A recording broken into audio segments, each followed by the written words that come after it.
नमस्कार दोस्तों, मैं विनीत आप सभी का स्वागत करता हूं आपके अपने YouTube channel basic to deep science में। जैसा कि दोस्तों आप जानते हैं कि हम लोग क्लास 10 के लिए विज्ञान पढ़ रहे हैं, जिसमें हमारा चैप्टर नंबर 1 चल रहा है, जिसका नाम है प्रकाश का परावर्तन तथा अपवर्तन।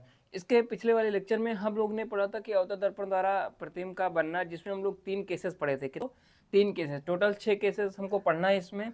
और इसके पहले हम लोग कितने केसेस पढ़े थे? तीन केसेस पढ़ लिए थे दोस्तों। जैसे कि इसमें हमारा फर्स्ट पहला केस क्या था कि जब वस्तु अनंत पर होता है, जब वस्तु अनंत होता है तो प्रतिबिंब कहाँ बनता है? फोकस पर बनता है। दूसरा केस हम लोग क्या पढ़े थे कि जब वस्तु अनंत और वक्रता केंद्र के बीच में होता है तो प्रतिबिंब वक्रता केंद्र और मुख्य फोकस के बीच में बनता है। थर्ड केस में हम लोग क्या पढ़े थे कि जब वस्तु वक्रता केंद्र पर होता है तो प्रतिबिंब वक्रता केंद्र पर ही बनता है। आज हमको पढ़ना है जो है स्थिति नंबर चौथी, ठीक है ना। स्थिति नंबर चौथी जिसका नाम क्या है? जब वस्तु। स्थिति चौथी क्या है?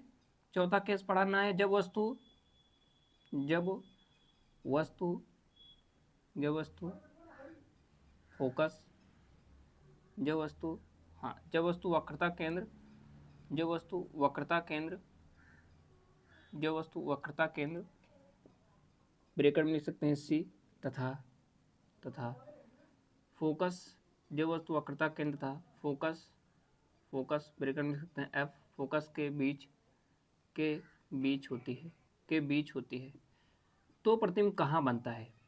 ठीक है दोस्तों, के बीच होती है तो प्रतिबिंब कहाँ बनता है? चलिए हम लोग देखते हैं। चलिए, ठीक है दोस्तों, अगर आप लोग जो है इसको अगर समझना है आप लोगों को तो आप लोग वीडियो के अंत तक बने रहेंगे तो मैं दावे के साथ कह सकता हूँ कि ये जो टॉपिक है ये आप सभी को एकदम 100% समझ में आने वाला है। तो चलिए हम लोग इसको समझते हैं कि जब वस्तु वक्रता केंद्र और फोकस के बीच में होता है तो प्रतिबिंब कहाँ बनता है। चलिए हम लोग पहले डायग्राम से समझते हैं। सबसे पहले ये हम लोग image formation by concave mirror पढ़ रहे हैं, मतलब अवतल दर्पण द्वारा। किसके द्वारा प्रतिबिंब बना रहे हैं? अवतल दर्पण द्वारा। तो हमको यहाँ क्या लेना होगा? अवतल दर्पण। तो ये हमारा क्या है दोस्तों?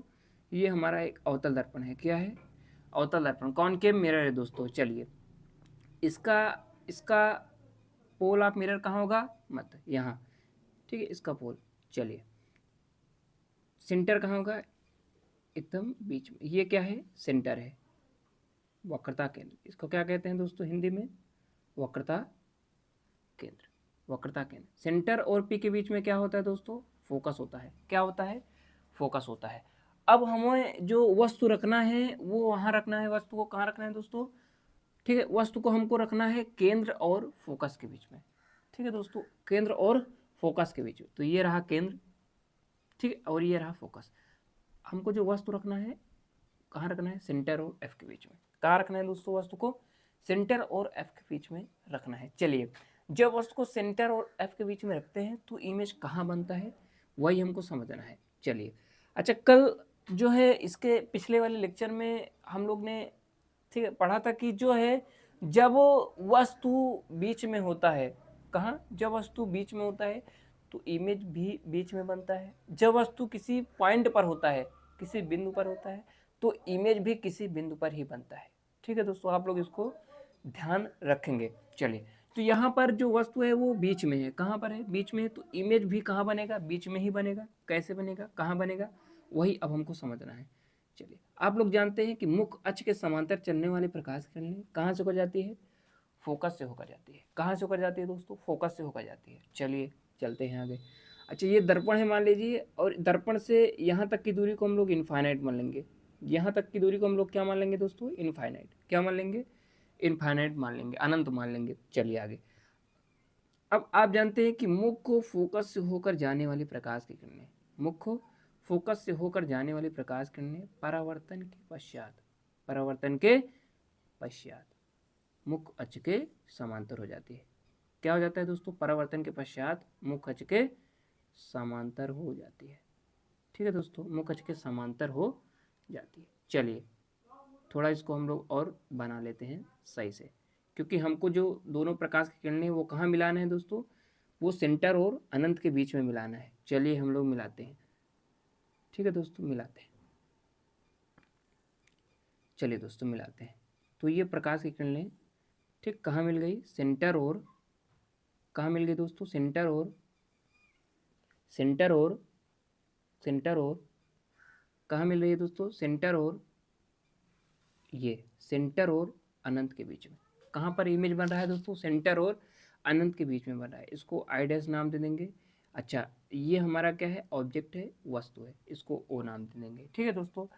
तो यहाँ पर हम लोग क्या पढ़े दोस्तों? यहाँ पर हम लोग क्या पढ़े दोस्तों कि जब जब वस्तु केंद्र तथा फोकस के बीच में होता है तो इमेज अनंत और वक्रता केंद्र के बीच में बनता है। कहाँ बनता है? वक्रता केंद्र और किसके बीच में? अनंत के बीच में इमेज बनता है दोस्तों। अच्छा, जो इमेज होता है ठीक वो आकार में वस्तु से आपके कैसा बनेगा? बड़ा बनेगा। कैसा बनेगा दोस्तों? बड़ा। इसका मतलब है कि जैसे जैसे हम लोग वस्तु को पास लेके जा रहे हैं, जैसे जैसे वस्तु को दर्पण के पास लेके जा रहे हैं, जो इमेज का साइज है वो क्या हो रहा है? बढ़ता जा रहा है। इसके पिछले वाले लेक्चर में हम लोग ने जो वस्तु को सेंटर पे ले गए थे, कहाँ? सेंटर पे। तो जो इमेज का साइज था वो बराबर था। क्या था दोस्तों? बराबर था। अच्छा, अब कि हम लोग वस्तु को और पास लेके गए, दर्पण के और पास लेके गए, तो जो इमेज का साइज है वो क्या हो गया? बराबर के बाद बढ़ गया। क्या हो गया दोस्तों? बढ़ गया। तो अब की जो इमेज का साइज होगा वो वस्तु के साइज से बड़ा हो जाएगा। क्या हो जाएगा दोस्तों? बड़ा हो जाएगा। अच्छा, इसके फर्स्ट वाले केस में जब हम लोग वस्तु को अनंत पर रखते हैं, वस्तु को कहाँ रखते हैं? अनंत पर रखते हैं, मतलब दर्पण से बहुत दूरी पर वस्तु रखते हैं, तो जो इमेज का जो साइज है, आकार है, वो बहुत छोटा होता है। क्या होता है दोस्तों? बहुत ही छोटा होता है। लेकिन जैसे जैसे हम लोग वस्तु को पास लेके जाएंगे दर्पण से, इमेज का साइज बढ़ता जाएगा। इमेज का साइज क्या होता जाएगा दोस्तों? बढ़ता जाएगा। तो फोर्थ केस में जो इमेज का साइज है वो क्या हो जाएगा? वो वस्तु से बड़ा हो जाएगा। ठीक है दोस्तों, वस्तु से बड़ा हो जाएगा। तो क्या बोलेंगे कि जब वस्तु कहाँ होता है? वक्रता केंद्र तथा फोकस के बीच में होता है, तो प्रतिबिंब अनंत और वक्रता केंद्र के बीच में बनता है। आभासी बनता है कि वास्तविक? तो क्या बताएंगे? प्रतिबिंब वास्तविक बनता है। और कैसा बनता है? उल्टा बनता है सीधा? तो क्या बताएंगे? प्रतिबिंब उल्टा बनता है। ठीक है ना? क्या कैसा बनता है? प्रतिबिंब उल्टा बनता है। अच्छा, आकार में वस्तु से बड़ा बनता है। आकार में वस्तु से आपकी कैसे बनेगा दोस्तों? बड़ा बनेगा। चलिए हम लोग इसी चीज को क्या करते हैं? लिख लेते हैं दोस्तों। चलिए, तो यहाँ लिखेंगे कि जब वस्तु कहाँ होती है? जब वस्तु वक्रता केंद्र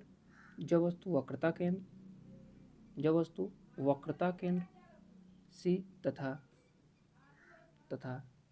ठीक, जब वस्तु वक्रता केंद्र, थोड़ा इसको और नीचे लिखते हैं दोस्तों। हाँ, तो क्या लिखते हैं? जब वस्तु वक्रता केंद्र सी तथा कहाँ होता है? फोकस के बीच तथा फोकस एफ के बीच होता है। तो इस स्थिति में तो इस स्थिति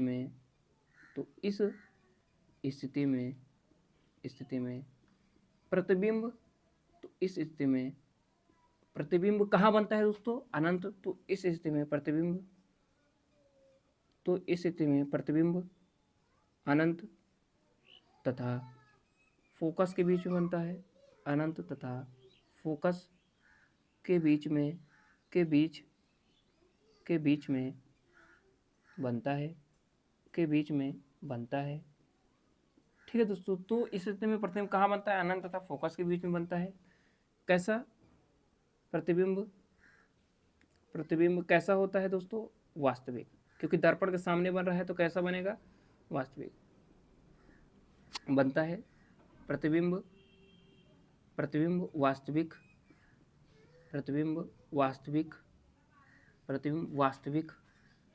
कामा उल्टा तथा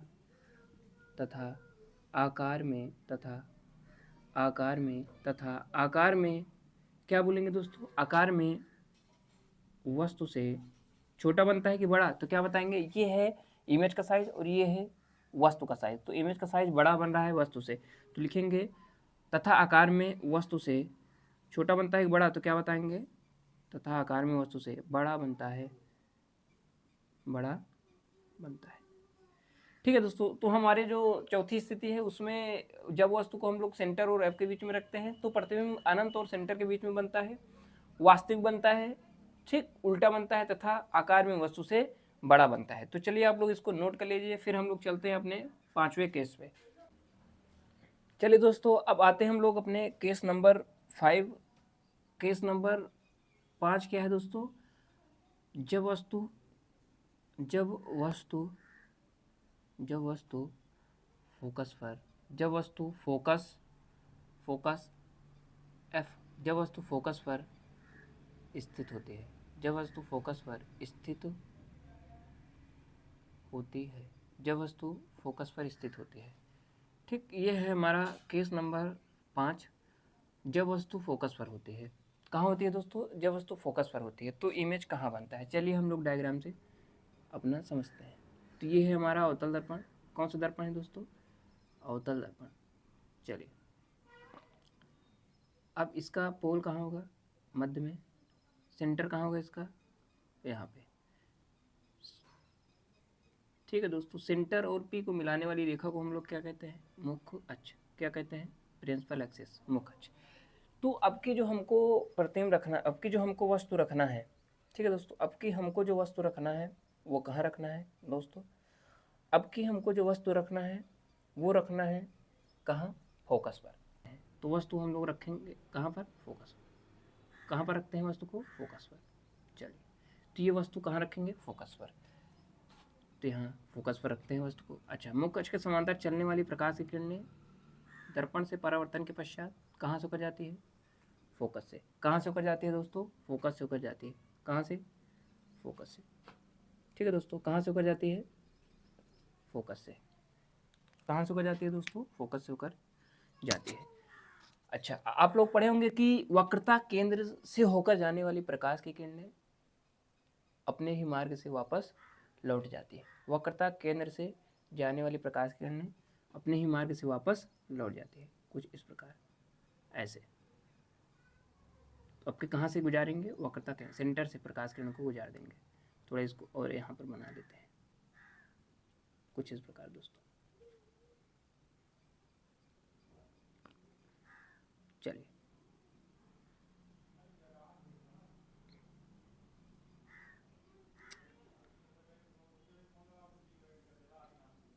ठीक दोस्तों। चलिए,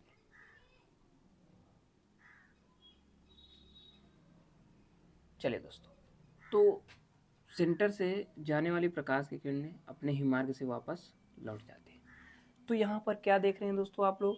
यहाँ पर देख रहे हैं कि आप लोग जो है ये जो इन दोनों प्रकाश के बीच की जो दूरी है, डिस्टेंस है, वो जैसे जैसे आगे बढ़ता जा रहा है प्रकाश किरण, वैसे वैसे इनके बीच की जो डिस्टेंस है वो क्या हो रहा है दोस्तों? कम होते जा रहा है। क्या हो रहा है दोस्तों? कम होते जा रहा है।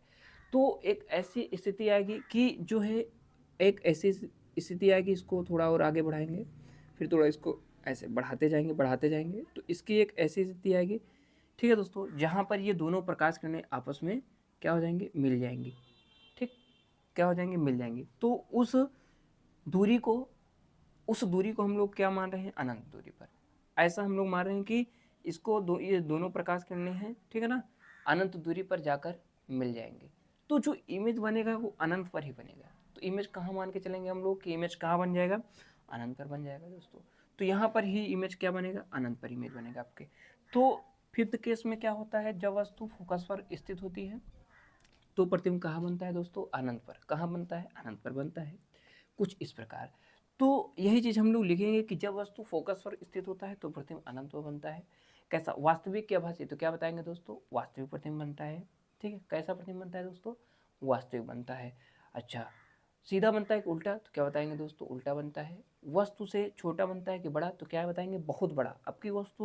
आपकी जो इमेज का साइज होगा वो क्या होगा? बहुत बड़ा, क्योंकि इमेज जो है वो अनंत पर बन रहा है। कहाँ बन रहा है दोस्तों? अनंत पर बन रहा है, तो इसलिए इसका साइज जो होगा आपकी वस्तु के आकार से बहुत ही क्या होगा? बड़ा होगा। क्या होगा? बड़ा होगा। तो चलिए हम लोग यहाँ पर यही चीज़ लिखते हैं। ठीक है दोस्तों, क्या लिखेंगे कि जब वस्तु जब वस्तु जब वस्तु फोकस पर फोकस एफ पर स्थित होता है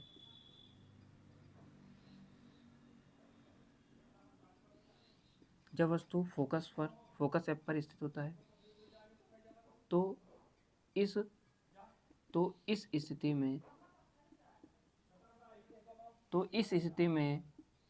प्रतिबिंब कहाँ बनता है दोस्तों? अनंत पर। तो इस स्थिति में प्रतिबिंब अनंत पर बनता है। कहाँ बनता है दोस्तों? अनंत पर बनता है। तथा प्रतिबिंब, आगे लिखेंगे, तथा प्रतिबिंब वास्तविक बनता है कि आभासी? तो क्या बताएंगे? प्रतिबिंब वास्तविक, उल्टा, तथा आकार में वस्तु से बहुत बड़ा बनता है। तथा आकार में वस्तु से बहुत बड़ा बनता है। चलिए दोस्तों, आप लोग इसको नोट कर लीजिए। फिर हम लोग चलते हैं अपने केस नंबर 6वां। चलिए दोस्तों, अब आते हैं हम लोग अपने केस नंबर 6वां और पढ़ते हैं इसको। क्या है केस नंबर 6वां? तो केस नंबर 6वां का क्या है दोस्तों? जब वस्तु फोकस तथा ध्रुव P के बीच में होती है। तो जब वस्तु फोकस और ध्रुव P के बीच में होता है तो इमेज कहाँ बनता है? हमको यही पढ़ना है। चलिए हम लोग समझते हैं। ठीक, ये M1 M2 क्या है? दर्पण का द्वारक है दोस्तों। यहाँ क्या होता है? दर्पण का ध्रुव होता है। ये क्या होता है? बीच में सेंटर होता है। सेंटर और P को मिलाने वाली रेखा को हम लोग क्या कहते हैं दोस्तों? मुख अक्ष। क्या कहते हैं? मुख अक्ष। ये है हमारा फोकस। क्या है दोस्तों? फोकस। अब की जो हमको वस्तु को रखना है दोस्तों, कहाँ रखना है? फोकस और P के बीच में। ठीक है ना? फोकस और ध्रुव P के बीच में वस्तु को रखना है। चलिए, अब के हमको जो वस्तु रखना है कहाँ रखना है? यहाँ पर। तो ये क्या है? ये है ऑब्जेक्ट, वस्तु। यहाँ रखेंगे दोस्तों। अच्छा, चलिए, आप लोग जानते हैं कि मुख अक्ष के समांतर चलने वाली प्रकाश की किरणें कहाँ से होकर जाती हैं दोस्तों? फोकस से होकर। कहाँ से होकर जाती है दोस्तों? फोकस से होकर जाती है। कहाँ से होकर जाती है दोस्तों? फोकस से होकर जाती है। अच्छा, आप लोग जानते हैं कि वक्रता केंद्र से जाने वाली प्रकाश की किरणें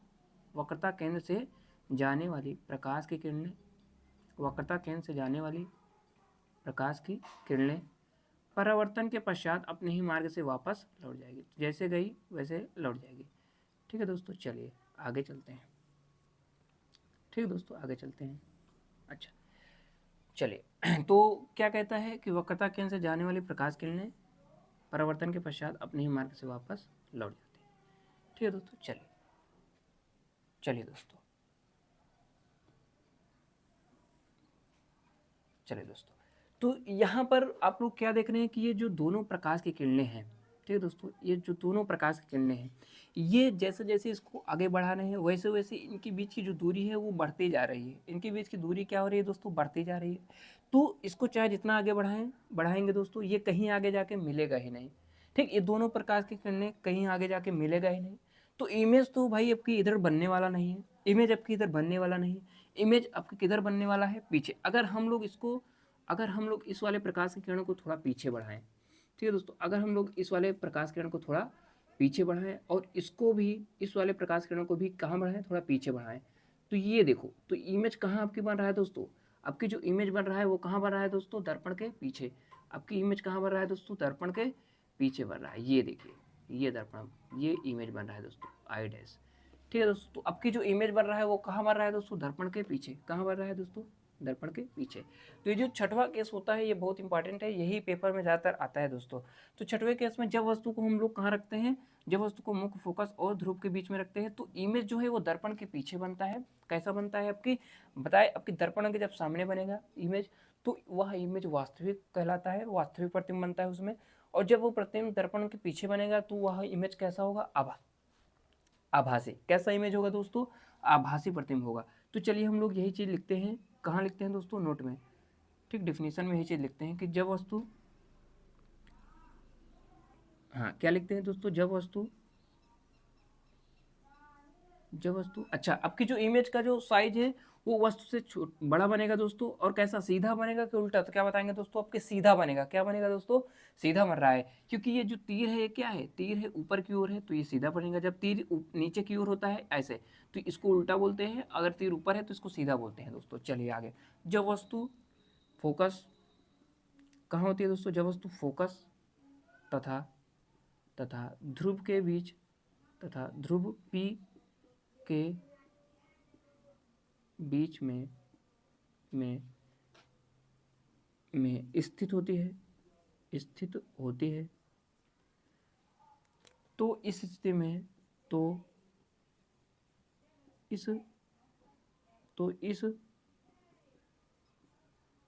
इस स्थिति में प्रतिबिंब कहाँ बनता है दोस्तों? दर्पण के पीछे। तो इस स्थिति में प्रतिबिंब दर्पण के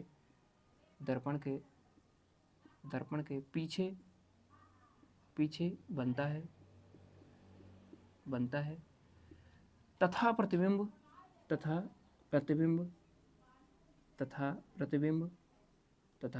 कैसा होता है दोस्तों? आभासी की वास्तविक। तो क्या बताएंगे? तथा प्रतिबिंब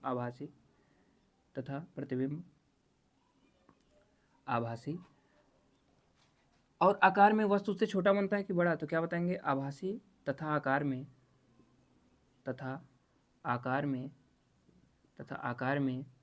वस्तु